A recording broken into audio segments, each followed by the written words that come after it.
Good evening, everyone. Welcome to the North East Non-League Show, episode 20, Newcastle Benfield special, sponsored by Beer Watch TV, Sun and West End, Durham City AFC, Jade Bell, and always a proud to support If You Care Share Foundation. Joining us tonight, we have Newcastle Benfield Chairman Craig Bell. Craig, thank you very much for coming on the show tonight. No, thanks for having us, really. Great to be invited. Excellent. A lot of questions to go through about yourself, the club, the history, the aims. I love when we had the chairmans on. I know we've had Ashington, Bishop Auckland, and just a couple that's been on. It's been great to get a chairman's point of view rather than just a player manager for that side of things. So I'm really looking forward tonight as well. But just get to know a little bit about yourself, Craig. I mean, tell us a little bit about yourself and your role at Newcastle Benfield. Official title is chairman. What comes with that, everything except the toilets. We're just all mucked in. It's you're overseeing the major part of it. The financial side of it, the club, the growth of the club.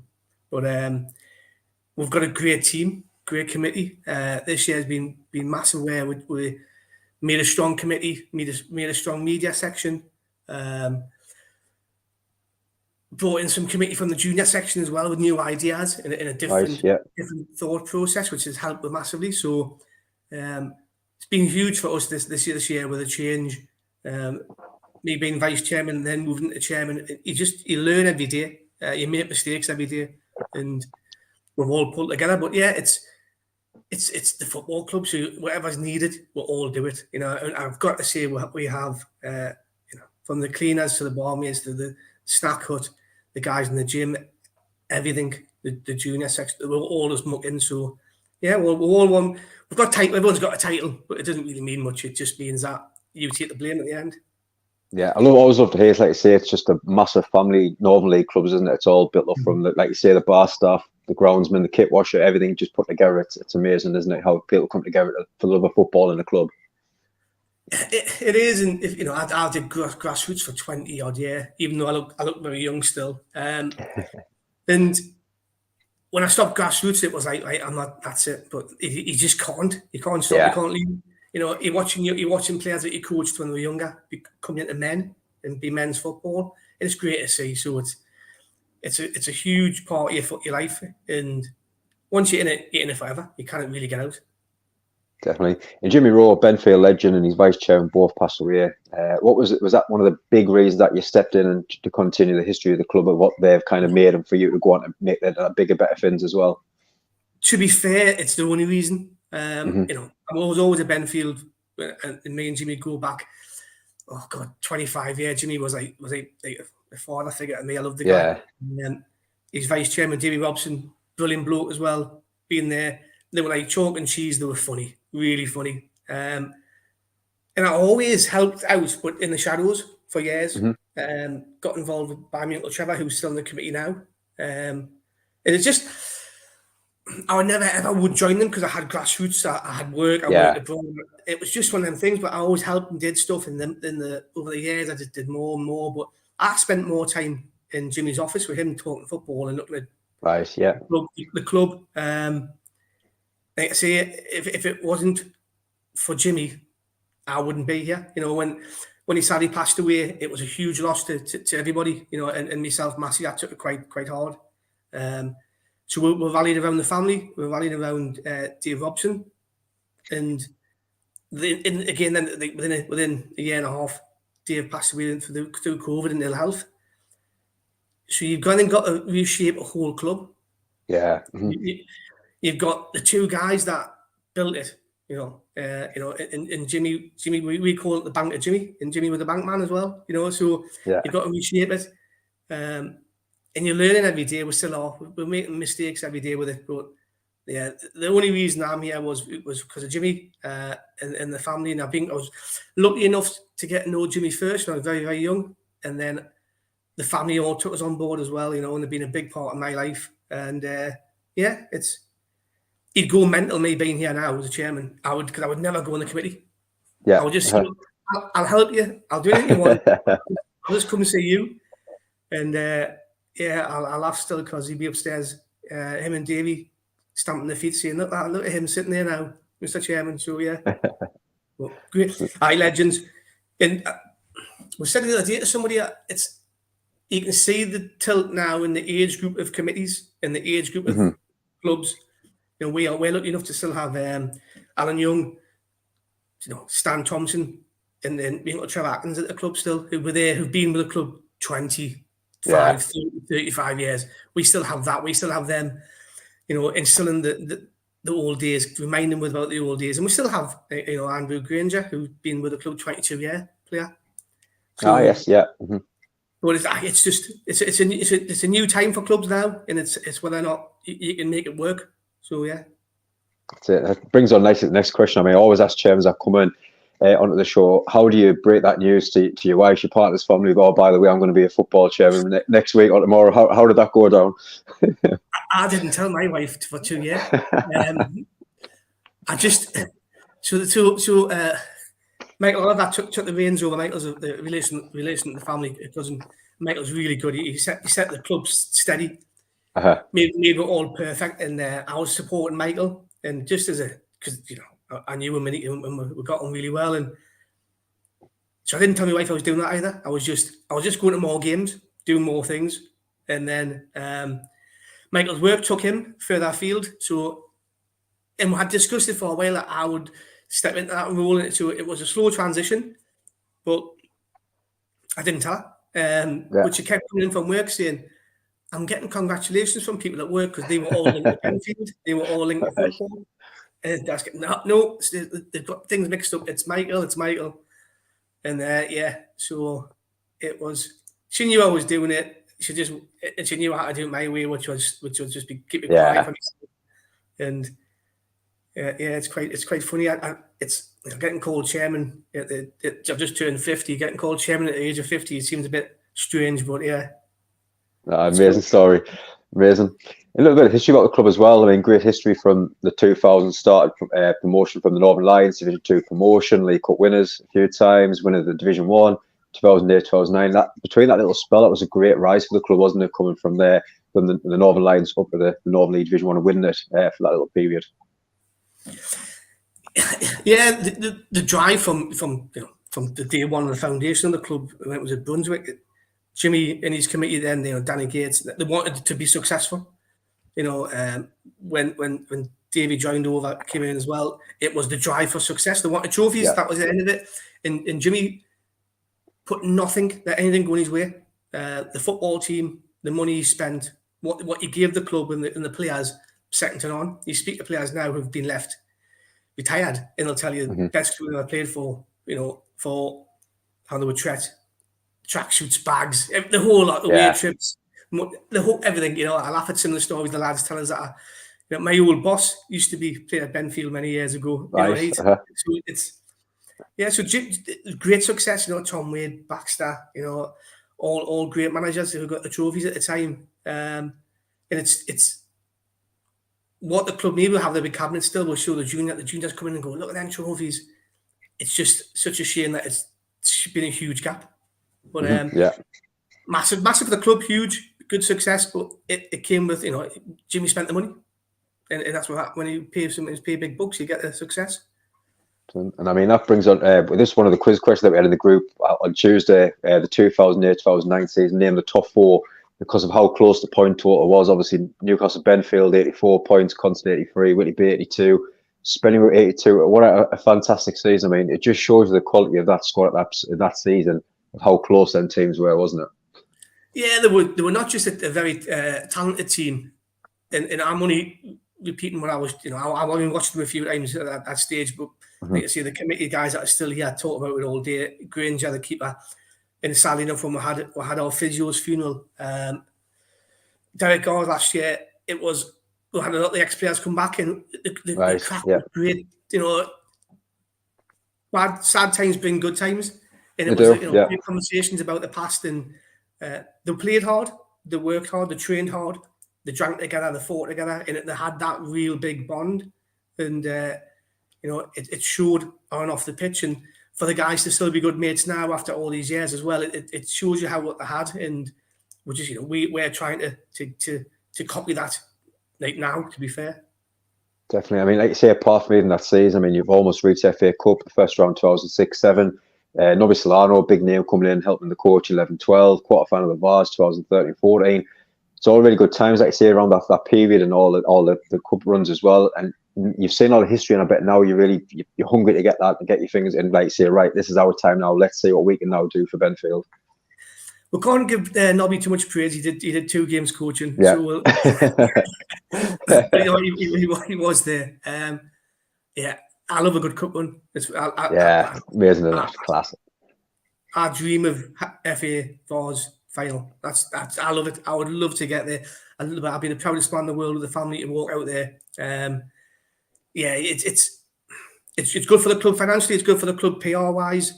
It's great for the gates and the community. But it's if you're a player and you're part of that committee group and chairmanship, it's nothing more than you want is silverware and, like I say, great cup win. We were lucky enough last season to get to the League Club final against Ashton. Yeah. Which was it? We lost and we lost.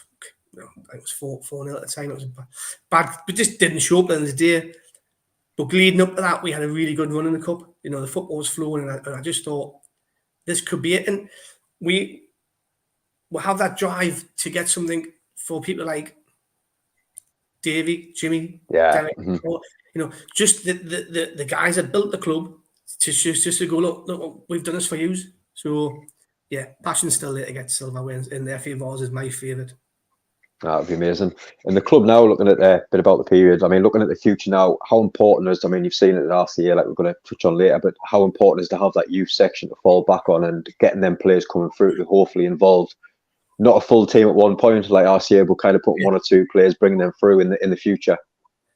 Our junior section for us, I think, is huge. There's 40 plus teams, boys and girls. Yeah, it's fantastic. We have an adjoining gate. They just walk through. It's the mascots at every game that you see. We share the same committee, and myself and their chairman Mark Lumsden get on really well. And we have the same drive and the same vision. We want the same pathway. We wanted, it's that tiny percentage become a professional football player. So what's the next best thing? Yeah. Northern League is setting it on, or high if you can, but. So these kids need that pathway. And if you also look at the success Newcastle United are having, you're not going to get tickets for games. Yeah. So we have these juniors who are there, become mascots, play their cup finals on our pitch, we embed them in. They become fans if they don't want to play football at a later date. But junior section's huge. It's huge for the club. It is run separate. It has a separate board, separate chairman. It's their money. It's the kids' money. We'll have to make that way because it's the right way to do it. But apart from that, it's one club. We'll always argue about saying use next door because we'll have a door, but it is one club. It's fabulous. No, some really good stuff going on at the club. I mean, the Wharton football team as well, which made some big news. The Newcastle Foundation. How good was that to see everyone obviously involved, enjoying it, but to see obviously the club name getting out there at that time as well? Steve Hill, who runs the whole Wharton section, has been nothing but fantastic for the club. And he walked up and just went, "Do you fancy a Wharton football team?" We were like, "Right, okay. What do we do?" Nothing. Yeah. And that was as simple as it was. And he's got over 50s, 60s, and 70s. Wow. Yeah. We'll have a Wharton, the ladies section now over 50s. He's won countless trophies in all age groups. We've got 7 England internationals. Amazing, man. Stevie is part of that in the England setup as well for the Wharton football team. They won the foundation. They're going to go, I think, to Spain this year. I'm hoping I can get myself on that little team sheet at some point as well. Hang about, whether it's not playing, I'll be a physio or something. But and then they were actually on the England FA Qatar World Cup video.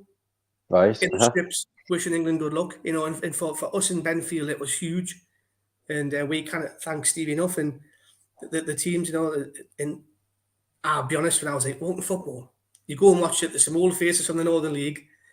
It's still there, and they've still got that passion to win and succeed. It's fab. It's really, really, really good. We do also have another 35 section. I can't forget them lads. Mm-hmm. Most of them are coaches from the junior section. Right, yeah. So we have another 35 section who have got silverware as well. So everyone seems to be doing really well except the seniors at the moment. So we need to catch up. And you've also got plans for a team in the Northern Lions League. Tell us a little bit more about that as well.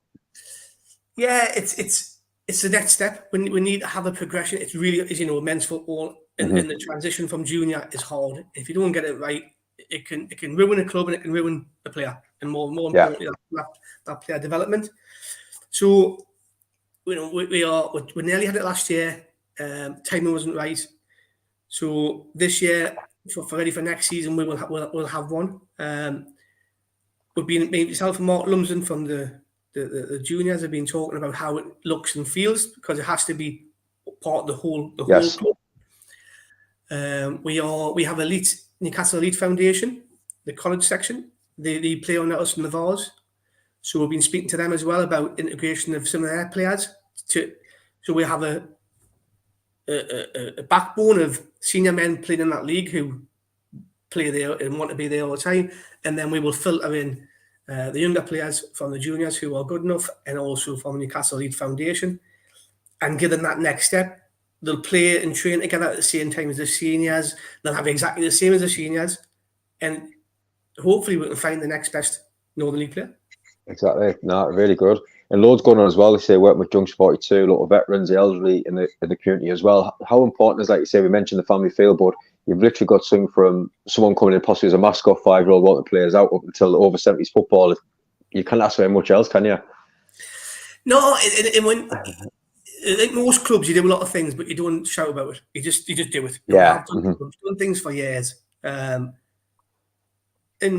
it's about time we started shouting. You know, you look, we're really close with Heaton Stan. They do some great, fantastic work, but so does every other club as well. But we have to shout about us. So yeah, when you look at the sections from 95 to 75, there's not a club that does that. To be fair, yeah. You know, we also the community work. We think we've always done for years. Wanted to do stuff, we did do stuff. We do more stuff,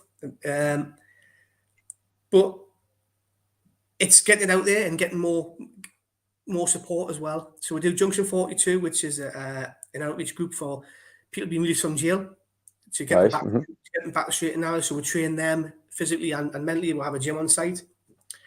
We'll work with the Christian groups. We work with the Avondale Centre, which is a veterans group in Biker, and we have the veterans playing our ground. We support the veterans, but they also then support us, because when we do our Christmas community work with the old people in old people's homes, they come with bags of food. So, you know, and we take that round. And then we just have a lot of stuff in the community where, because we're open all day, every day, we've got the gym going, we've got the snack attack open as well. People come for cups of coffee and chat. And at this time as well, people talking is massive, it's huge. Definitely, isn't it? Yeah. You know, we'll have people that reach out to us and the trainers saying, look, can I have a session? Can I come for a walk? It's a bit like when we try to keep it like it's a safe zone. You know, you walk the pitch and you have a good chat with somebody, and the guys that work the club through the day, you know, the groundsmen, the cleaners, the guys in the PTs, they are there for a purpose, not just to, you know, for themselves, but for other people. And it's huge. But we always like to do more. We want to do more, and it's just getting that right balance, because it's hard at times as well. And you don't get, there's not that much, there's no funding to support it, so it's all self-funded. You know, we have to do it. We would never not do it, and we'll never turn nobody away. But it's great. It's fantastic for the club. No, very good. And some really big plans as well for the club itself, the new possible clubhouse and change the grass pitch into a 3G, 4G pitch. And I think that's kind of now what people do, obviously, with the rent that's bringing in from the people that's coming to play on the pitch on the night time and stuff like that. It's massive now, I think, for the local long league sides, isn't it? It is. If you look at us and we look at all the teams we have and the amount of money they pay elsewhere, can we get something to save them money? We want to pull in and work more with the colleges. So it's just a natural progression for the club. So we're going through the conversations now. We're doing the paperwork now to put the applications in. Unfortunately, there's probably no grants available for us because of where we are located. So it will be self-funding, but that's part and parcel of it. You know, it's it's a hard pill to swallow, but it's one that we've got to do because we want to develop. And we'll get there. And the clubhouse is there because it's a great we have a great function room. We have some great events on. We have festivals, parties, community groups in. We'll have an old ladies bingo night on a Thursday because their bingo hall shut down. Right. No way. we need to develop it more. It brings in revenue so we can then grow again and be self-funding to push on. But you've got to do it at the right pace. You've got to make it right. And we believe that the development of the clubhouse will help us secure the future of Benfield for 100 years to come. Definitely. I always use kind of South Shields as an example where a lot of people say, "Oh, they buy the leagues, they do this and do that." But you look at what he's done since he's come in. Yes, there's still the grass pitch down, but you've got the 3G pitch in the background. People could be booking that out from 5 o'clock up until 10 o'clock at night. You've got the clubhouse, you've got your Sunday lunch. And it sounds almost the same way. If you get that pitch down, you've got your clubhouse, you've got things going on during the week, the gym, and just little things like that. It's that extra income where it will finally pay off, and that then investment in the youth section, but also the first team of getting players in as well, can't it? Yeah, you can buy success, but how do you sustain it? Yeah, you have to keep doing it the right way. Have that pathway so you get the best talent through your own club, through your network, and build on it. And then if you do get that success and you want to build again and go again, if you've got the infrastructure and that, you can do it. There's no point in making a great step to come back down. It's you want to always push on. You always want success, but at what cost? And that cost you have to measure. Mm-hmm. So definitely. I mean, that kind of takes on to the next question, which looking at this season. I mean, going into this season, you see some of the clubs, obviously these big budget players coming in, dropping down kind of 2 or 3 divisions to come and play for them. Absolutely amazing, but making a lot of noise. But what was your aims going at this season, kind of looking at them teams, looking at yourself and other teams around you going into the season? We wanted to progress and we thought would be and finish top 6. That's what we wanted to go for. We thought we'd look for better, the next cup runs, next level up. So the Senior Cup, we had a good run in the Senior Cup and got beat by Morpeth narrowly, but it was to just become more prevalent in that top 6 positions, and we the club built a team which we believed and still believe that could have been there and still can. It's very tight. Mm-hmm. One game gets you jump 2 or 3 places, so it's still very tight. But yeah, we knew that we've been a club for many a season, 10th, 8th, 4th, 10th. It's just we need to get some consistency. We need to get to make Sam Smith's Park a fortress. So yeah, we set expectations to the manager at the time, and we're back in. And Colin Stormzy leaves in January. Was it a time at that point for new ideas to come in? I mean, is that one of the hardest jobs as a chairman, obviously, with management coming and going as well? Yeah, I've in my short tenure, I've had to do it twice. So, Colin for us was far. He set some standards which we need to get back. He set some. He showed how to be professional a bit more. I spent a lot of time talking to Colin on a lot of things. About on and off the pitch, so I will always speak highly about Colin. Maybe it was one step too much for us too soon. The development, the fast pace that he wanted to develop the club as well was just maybe too much too soon because we were just learning and making mistakes. So yeah, it was just decided that we needed just to probably slow down a bit and go. If Maybe a manager have a 2 or 3 years, then Colin might have been the ideal way for us. But But, Colin helped us massively, in the pre-season and up to Christmas and pre-season. The lads were flying, great fitness levels. We had some really good games. It wasn't a game where I thought we were going to lose, when early stages of the season. So it was right we had him, and it was also right that we made the decision in January. Paul Brayson now in temporary charge, obviously legend of the North East non-league scene, and goal machine, one of my favourite players in around the North East as well. But with someone here in charge like that, you're kind of trapped and obviously build a decent side as well with obviously what he's done in the North East game as well. That must be nice to have someone like him to step in charge. It's been great. Paul's been with the club 14, 15 seasons. We sat last year doing something. I don't know how many goals he scored, and it was like ridiculous. And I didn't believe him. It was like 400, crazy goals. But we didn't want to jump into getting somebody else straight away. We didn't want to start a game straight away. We wanted time to look at the club. We wanted time to look at how we're going to shape it, because like I've said a couple of times now, we've made mistakes and we want to get the club right to go. So Paul and his team said that he would step up and he would hold the reins. So he's doing that now. This is his interview, to be fair, and we'll make that decision over the next few months. If we want to look elsewhere, or if Paul and his team want it. So he's there. He's doing a great job. He knows a lot of people players. We speak regular again, me and Paul as well. So that's good. He's been with the club that long. He knows the club inside out. So it'll help us settle it. It'll help us get to the end of the season, and then we can reevaluate it for his side and our side, and then see where we want to go.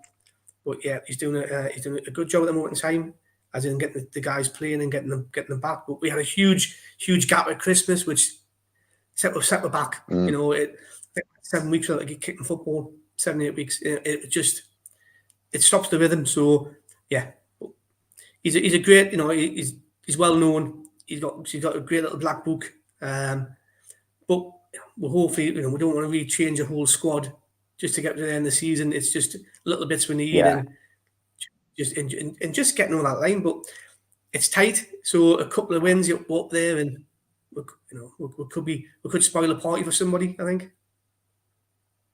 Definitely.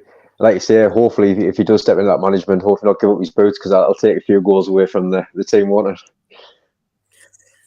I think you'd have to basically chop his feet off to stop him from getting on the pitch at times.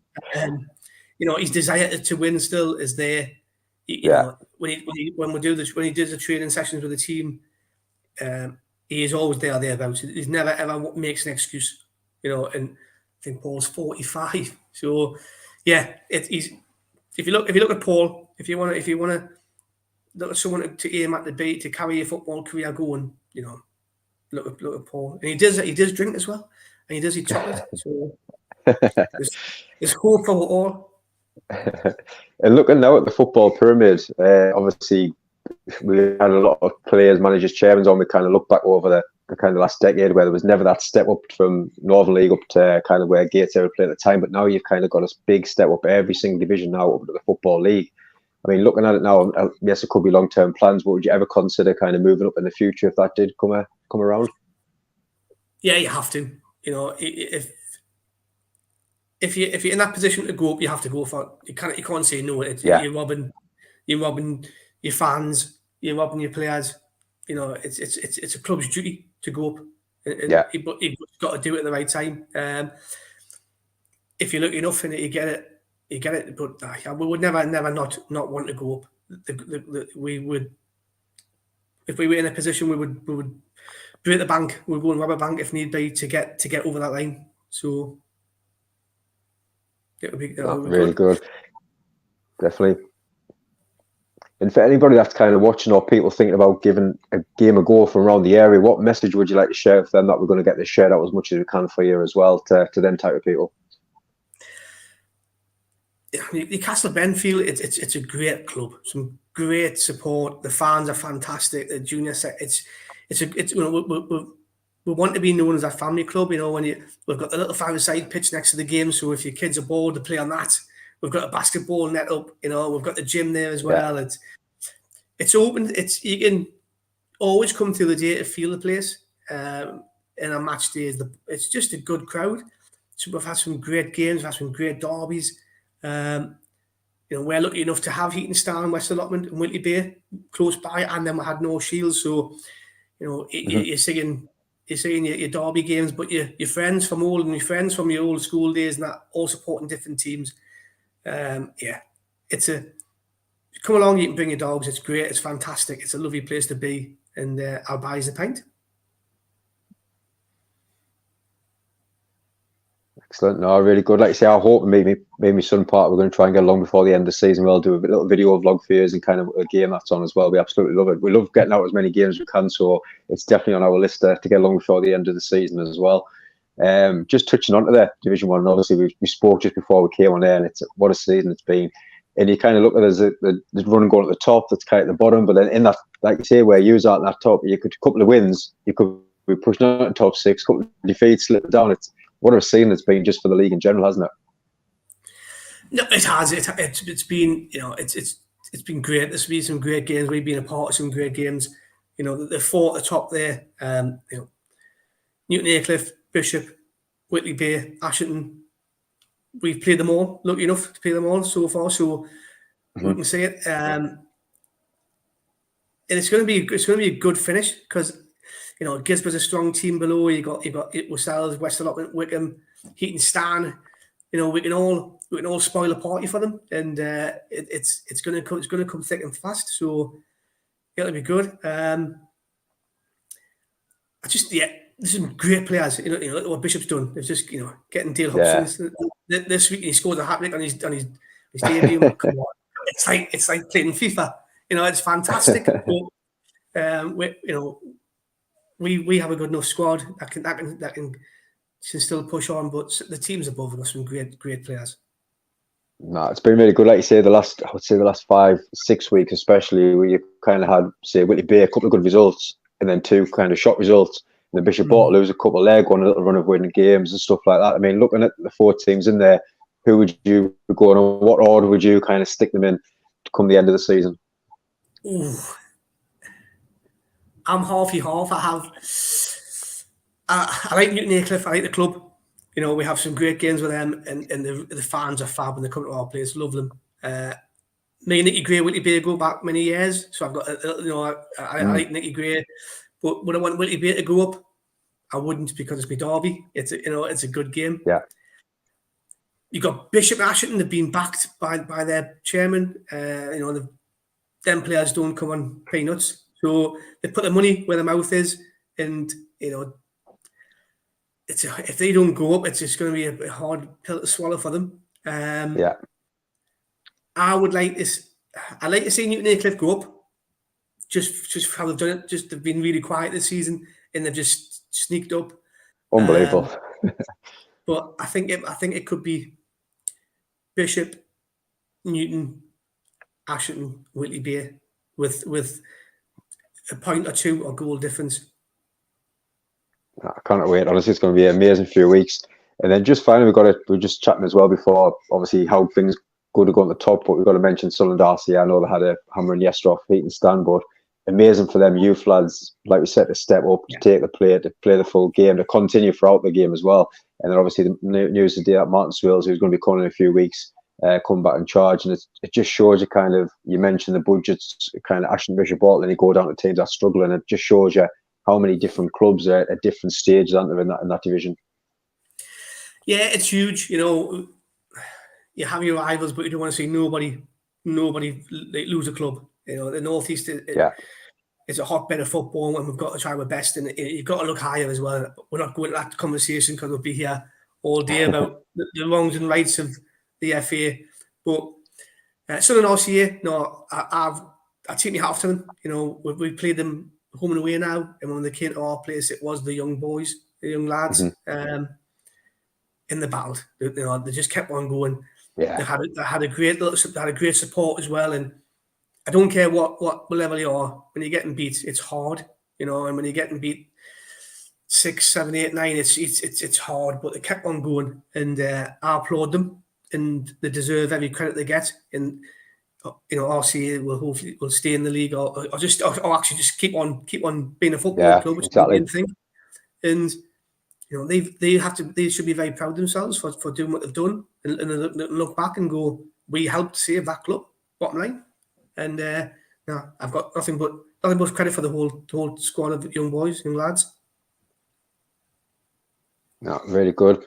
Well, Craig, before we go, I just want to say a massive thank you for coming on tonight. I mean, it's just nice to hear, you see things on social media, but it's nice to hear kind of from yourself, the chairmen of the clubs, and a lot of people watching this now probably don't know half things that was actually going on at the club. So it's really nice to have that voice to come on and kind of put it out there, isn't it? No, it is. It's great for the Northern League to have the shows like yourself in the following. And I'd recommend anybody to come on. It's not as nervous as you think after you get settled into it. And we should be really proud of what we do in our own clubs and with teams and with communities and with fans. Definitely, and we should be shouting for it, because if we don't do it, nobody else will. And appreciate the invite. And we'd love to see it at the game. And we'll catch up for a pint. Excellent. No, he brings his football along. You love playing in the net at the back of the like you said, a bit behind the goal. You love that. Get him signed off. But no, thank you so much, Craig, for coming on. The viewers that's been watching as well, obviously our sponsors, everyone that's watching, really appreciate support. If you haven't already, please hit that subscribe. Massive growth over the weekend, unbelievable. Huge thank you for that. Thursday night, 10:09, we got South Shields legend Barry Smith coming on for a chat about his career, which has caused a lot of interest on social media as well. A lot of people looking forward to that, so we can't wait for that one as well. But again, everybody that's been watching, and Craig, thank you so much, and I hope you enjoy the rest of your night as well. Thank you. Cheers.